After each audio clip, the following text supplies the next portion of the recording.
All right, guys, welcome back. We are reading the Scarlet Letter, chapter 3. This chapter is called The Recognition. Remember that Hester is standing up on the scaffold as part of her punishment, and so she has just kind of snapped back to reality at the end of chapter 2. She was standing there, her mind was wandering back to memories of her past, and then she realized, oh gosh, it's real. This is where I'm at. From this intense consciousness of being the object of severe and universal observation, the wearer of the Scarlet Letter was at length relieved by discerning, on the outskirts of the crowd, a figure which irresistibly took possession of her thoughts.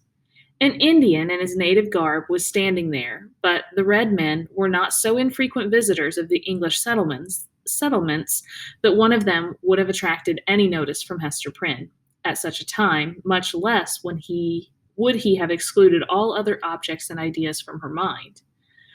By the Indian's side, and evidently sustaining a companionship with him, stood a white man, clad in a strange disarray of civilized and savage costume.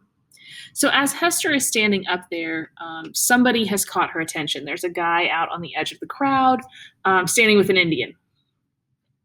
He was small in stature, with a furrowed visage, which as yet could hardly be termed aged.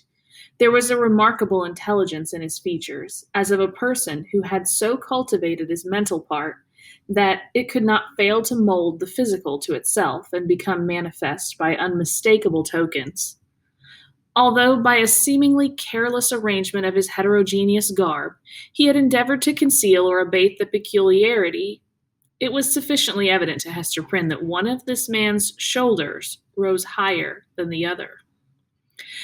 Again, at the first instant of perceiving that thin visage and the slight deformity of the figure, she pressed her infant to her bosom with so convulsive a force that the poor babe uttered another cry of pain, but the mother did not seem to hear it. Okay, so she's recognized this guy. It mentions that he seems very intelligent or scholarly, if you will.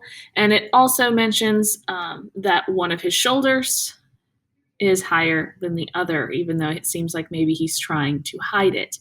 When she sees this, she grips the baby up to her chest so hard that the baby cries. At his arrival in the marketplace, and some time before she saw him, the stranger had bent his eyes on Hester Prynne. It was carelessly at first, like a man chiefly accustomed to look inward, and to whom external matters are of little value and import, unless they bear relation to something within his mind.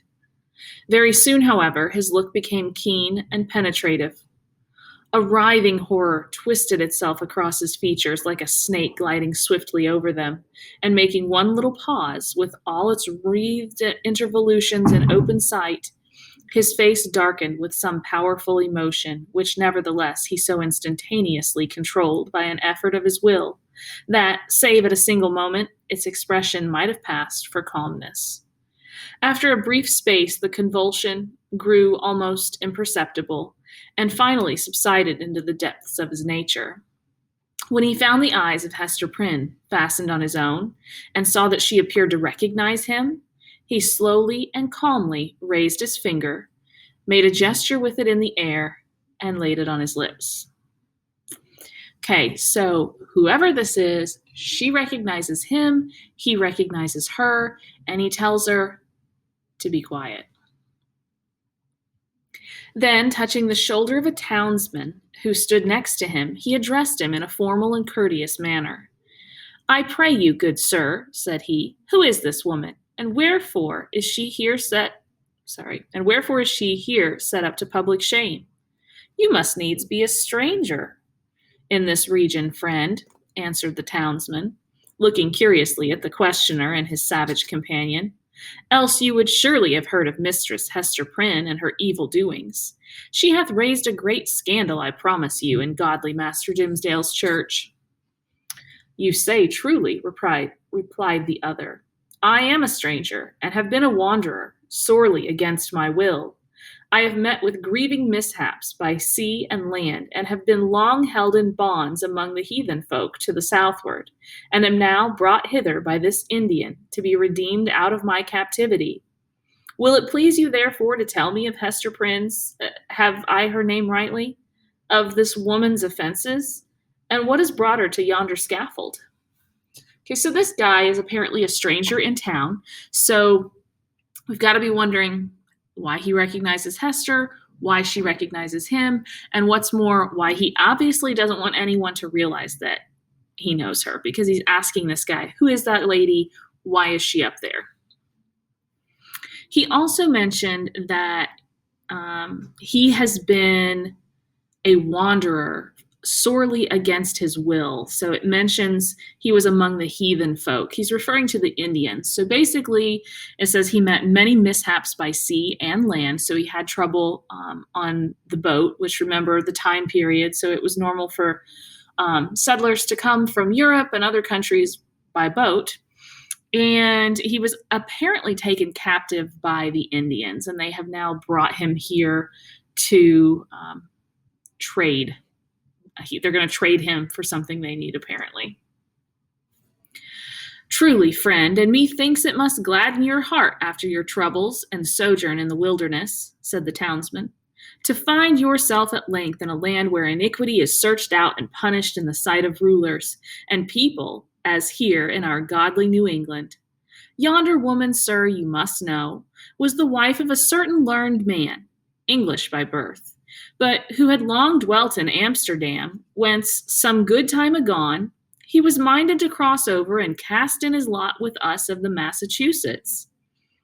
To this purpose he sent his wife before him, remaining himself to look after some necessary affairs. Marry, good sir, in some 2 years or less that the woman has been a dweller here in Boston, no tidings have come of this learned gentleman, Master Prynne, and his young wife, look you, being left to her own misguidance.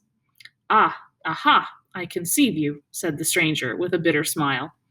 So learned a man as you speak of should have learned this too in his books. And who, by your favor, sir, may be the father of yonder babe? It is some 3 or 4 months old, I should judge, which Mistress Prynne is holding in her arms.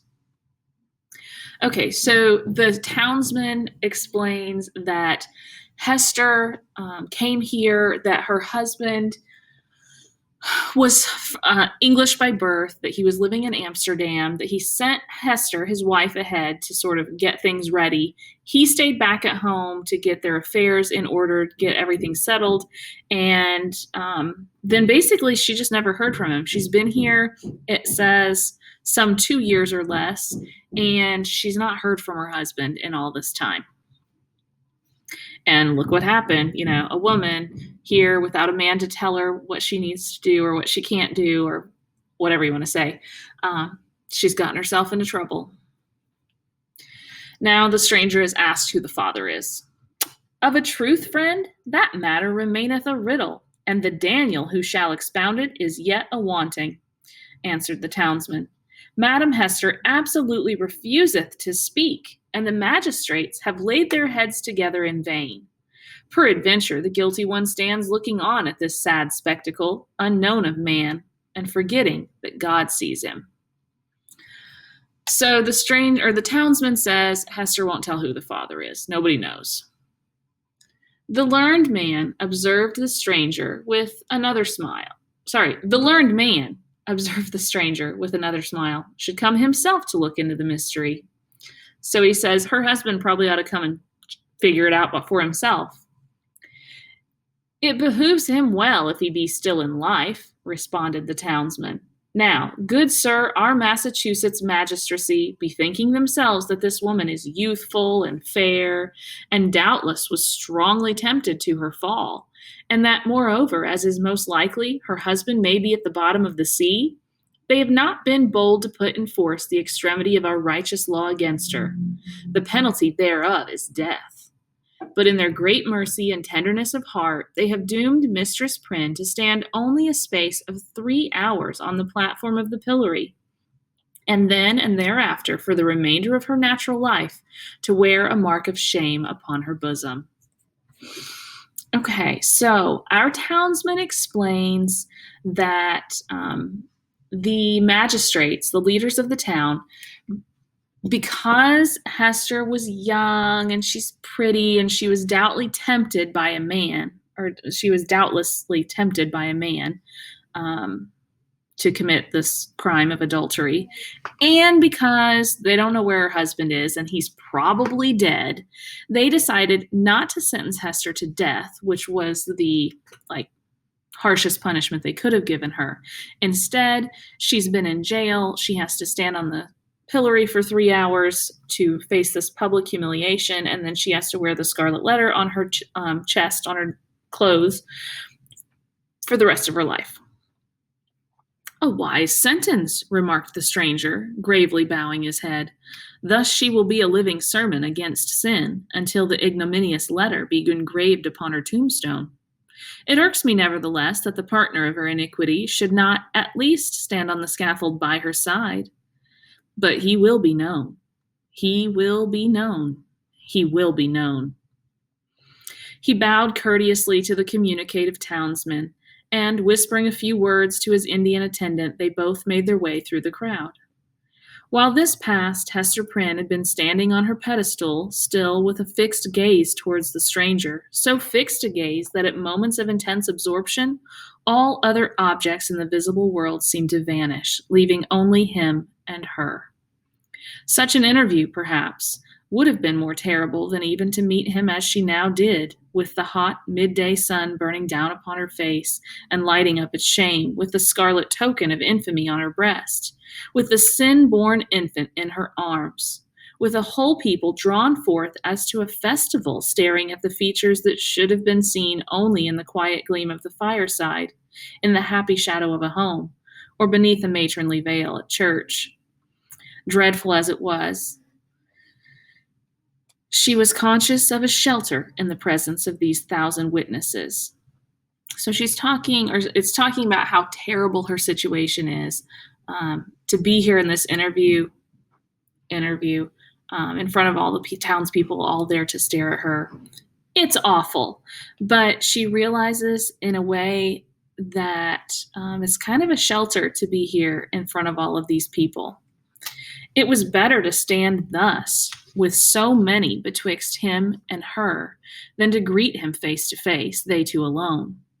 She fled for refuge, as it were, to the public exposure, and dreaded the moment when its protection should be withdrawn from her. Involved in these thoughts, she scarcely heard a voice behind her until it had repeated her name more than once, in a loud and solemn tone, audible to the whole multitude. So, whoever this guy is, it says that Hester, as much as she hates being up here on the scaffold in front of everyone, she's glad to be there right now because she dreads the moment when she has to see this guy face to face, the two of them alone. Hearken unto me, Hester Prynne, said the voice, which means listen up. It has already been noticed that directly over the platform on which Hester Prynne stood was a kind of balcony or open gallery appended to the meeting house. It was the place whence proclamations were wont to be made amidst an assemblage of the magistracy, with all the ceremonial that attended such public observances in those days. Here to witness the scene which we are describing, so there's like a balcony on the building right next to her, and so these leaders are in the balcony. It's telling you who's there. Okay, there sat Governor Bellingham himself, with 4 sergeants about his chair, bearing halberds, as a guard of honor. He wore a dark feather in his hat, a border of embroidery on his cloak, and a black velvet tunic beneath.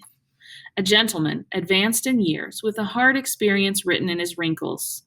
He was not ill-fitted to be the head and representative of a community which owed its origin and progress, and its present state of development, not to the impulses of youth, but to the stern and tempered energies of manhood, and the somber sagacity of age, accomplishing so much precisely because it imagined and hoped so little.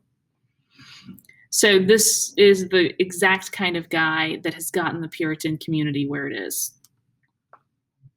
The other eminent characters by whom the chief ruler was surrounded were distinguished by a dignity of mien, belonging to a period when the forms of authority were felt to possess the sacredness of divine institutions.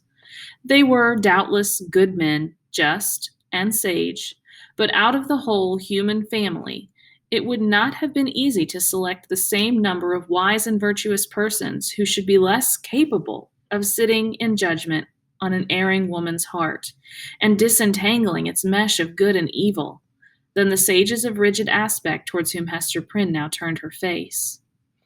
So it says that the men that are sitting there, these town leaders, very respected, they're older, they're wise, they're all these things. And yet you couldn't have picked a group less qualified to deal with a woman's heart, which is what they're dealing with Hester right now. She seemed conscious indeed that whatever sympathy she might expect lay in the larger and warmer heart of the multitude, for as she lifted her eyes towards the balcony, the unhappy woman grew pale and trembled. The voice which had called her attention was that of the Reverend and famous John Wilson, the eldest clergyman of Boston, a great scholar, like most of his contemporaries in the profession, and withal a man of kind and genial spirit. This last attribute, however, had been less carefully developed than his intellectual gifts, and was in truth rather a matter of shame than self-congratulation with him. There he stood with a border of grizzled locks beneath his skull cap, while his gray eyes, accustomed to the shaded light of his study, were winking like those of Hester's infant in the unadulterated sunshine. He looked like the darkly engraved portraits which we see prefixed to old volumes of sermons, and had no more right than one of those portraits would have to step forth as he now did, and meddle with the question of human guilt, passion, and anguish. Right, so we are getting some characters thrown at us. We have the unnamed stranger in the crowd right now, but we've also been introduced to Governor Bellingham. It mentions, again, he's an older guy, very well respected. And then we've also heard of Reverend John Wilson.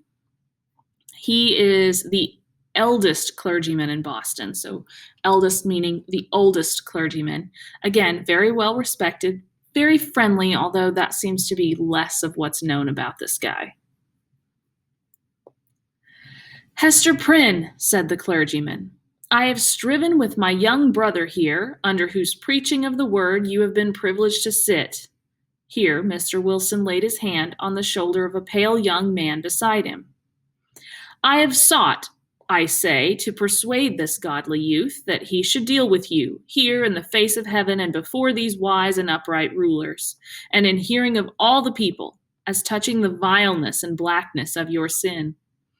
Knowing your natural temper better than I, he could the better judge what arguments to use, whether of tenderness or terror, such as might prevail over your hardness and obstinacy, insomuch that you should no longer hide the name of him who tempted you to this grievous fall. But he opposes me, with a young man's over-softness, albeit wise beyond his years, that it were wronging the very nature of a woman to force her to lay open her heart's secret in such broad daylight, and in the presence of so great a multitude. Truly, as I sought to convince him, the shame lay in the commission of the sin, and not in the showing of it forth. What say you to it once again, Brother Dimsdale? Must it be thou or I that shall deal with this poor sinner's soul? Okay, so that was Reverend Wilson speaking, and he says, okay, Hester, I have spoken with my young clergyman here, because he's your pastor. He's the one who you listen to every Sunday. He knows you better than I do. So I have asked him to speak to you today, to get you to tell us who the Father is. Mr. Dimsdale, or Reverend Dimsdale, is the younger reverend in town, the younger clergyman. You'll get his first name here in just a little bit. But he doesn't want to ask. He has told Reverend Wilson that he thinks it's wrong to ask a woman to reveal all the details and secrets of her heart in front of all these people, because it should be a conversation or something between Hester and God. But Wilson is asking again, all right, Dimsdale, this is your job as her pastor. The only way for her to get to heaven is if she confesses her sin. This is part of their belief. And so it's your job. You've got to talk to her now. You've got to convince her that this is what she needs to do. There was a murmur among the dignified and reverend occupants of the balcony, and Reverend Bellingham gave expression to its purport, speaking in an authoritative voice, although tempered with respect towards the youthful clergyman whom he addressed. So this is Bellingham talking. Good Master Dimsdale, said he, the responsibility of this woman's soul lies greatly with you. It behooves you, therefore, to exhort her to repentance and to confession as a proof and consequence thereof. The directness of this appeal drew the eyes of the whole crowd upon the Reverend Mr. Dimsdale, a young clergyman who had come from one of the great English universities, bringing all the learning of the age into our wild forest land. His eloquence and religious fervor had already given the earnest of high eminence in his profession. He was a person of very striking aspect, with a white, lofty, and impending brow, large, brown, melancholy eyes, and mouth which, unless when he forcibly compressed it, was apt to be tremulous, expressing both nervous sensibility and a vast power of self-restraint. Notwithstanding his high native gifts and scholar-like attainments, there was an air about this young minister, an apprehensive, a startled, a half-frightened look, as of a being who felt himself quite astray and at a loss in the pathway of human existence, and could only be at ease in some seclusion of his own. Therefore, so far as his duties would permit, he trod in the shadowy bypaths, and thus kept himself simple and childlike, coming forth when occasion was, with a freshness and fragrance and dewy purity of thought, which, as many people said, affected them like the speech of an angel. Okay, so it was kind of a long description of Reverend Dimsdale, the younger minister in town. He came here from England. He's very well educated. It has a description. It describes him as having melancholy eyes, which are kind of like sad eyes. It says that his mouth, if he's not careful or he doesn't hold it still, has a tendency to tremble. And he's just kind of a simple man, but the people love him. It says that when he speaks, it's like the speech of an angel. So they feel like, and the book's going to tell you this several times, they feel like Dimsdale is really close to God, and so they think very highly of him. Such was the young man whom the Reverend Mr. Wilson and the governor had introduced so openly to the public notice, bidding him speak in the hearing of all men to that mystery of a woman's soul, so sacred even in its pollution. The trying nature of his position drove the blood from his cheek and made his lips tremulous. Speak to the woman, my brother, said Mr. Wilson. It is of moment to her soul, and therefore, as the worshipful governor says, momentous to thine own, in whose charge hers is. Exhort her to confess the truth. The Reverend Mr. Dimsdale bent his head in silent prayer, as it seemed, and then came forward. So Dimsdale really doesn't want to do this. He doesn't think it's right, but he's kind of being peer pressured. Like, he kind of feels like he has to. The governor and Reverend Wilson have made it clear that it's part of his job as her pastor. So he bends his head, he has a silent prayer, and then he stands up so he can address Hester. Hester Prynne, said he, leaning over the balcony and looking down steadfastly into her eyes, thou hearest what this good man says, and seest the accountability under which I labor.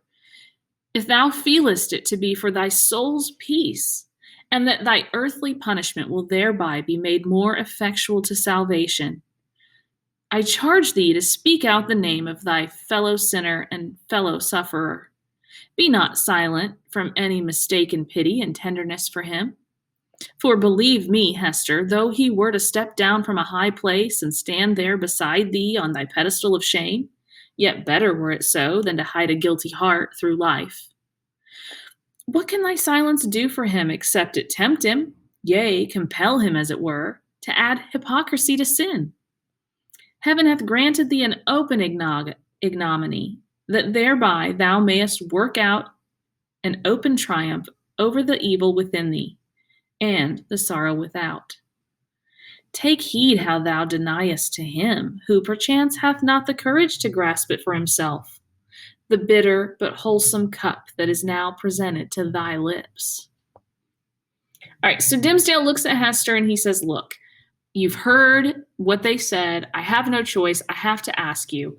So tell us who the father is.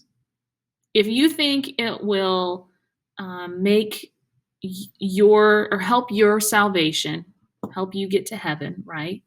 Then tell us all who the guy is. You'd be doing him a favor, really. Maybe he just doesn't have the guts to tell, and so he's hiding this secret. He would be better off if you would tell us who he is. The young pastor's voice was tremulously sweet, rich, deep, and broken. The feeling that is so evidently manifested, rather than the direct purport of the words, caused it to vibrate within all hearts and brought the listeners into one accord of sympathy.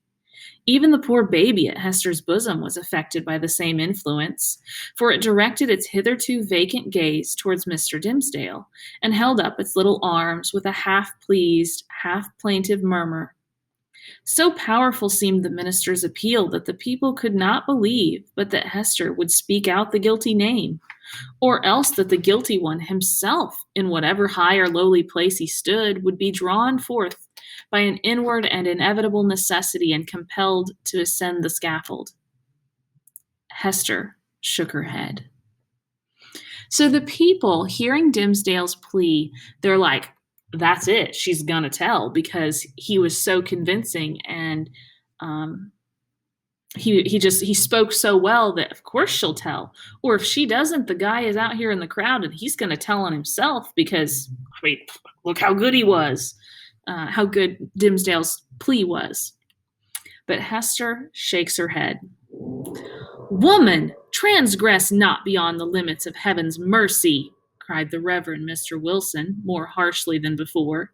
That little babe hath been gifted with a voice to second and confirm the counsel which thou hast heard.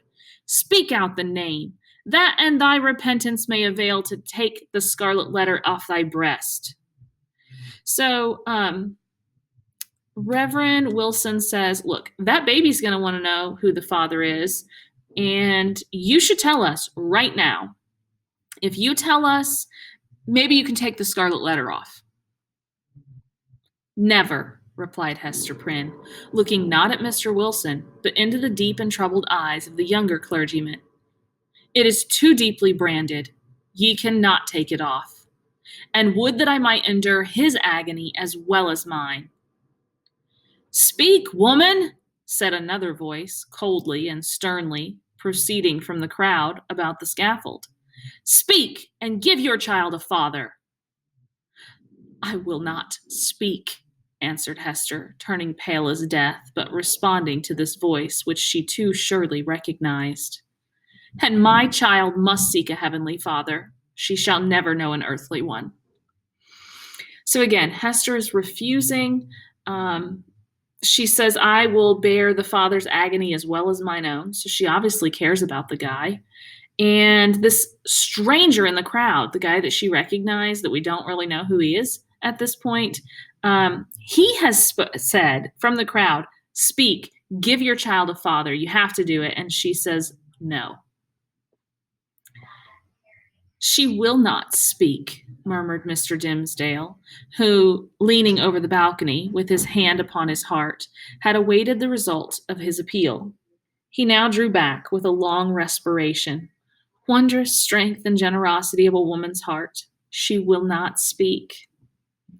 Discerning the impracticable state of the poor culprit's mind, the elder clergyman, who had carefully prepared himself for the occasion, addressed to the multitude a discourse on sin in all its branches, but with continual reference to the ignominious letter.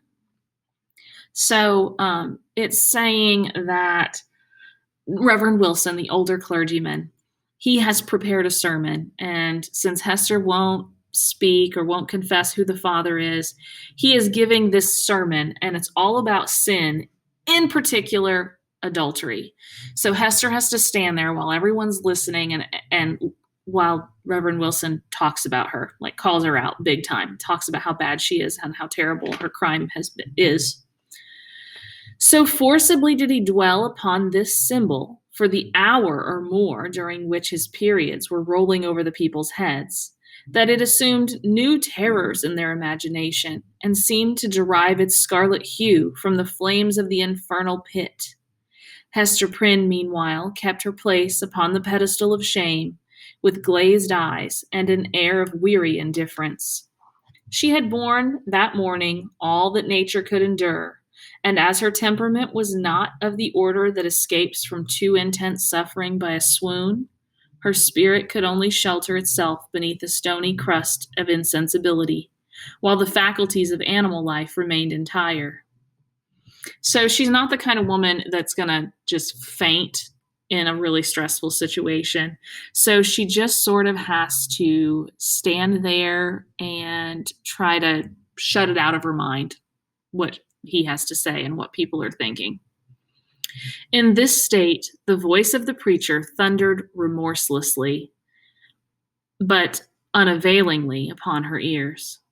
The infant, during the latter portion of her ordeal, pierced the air with its wailings and screams.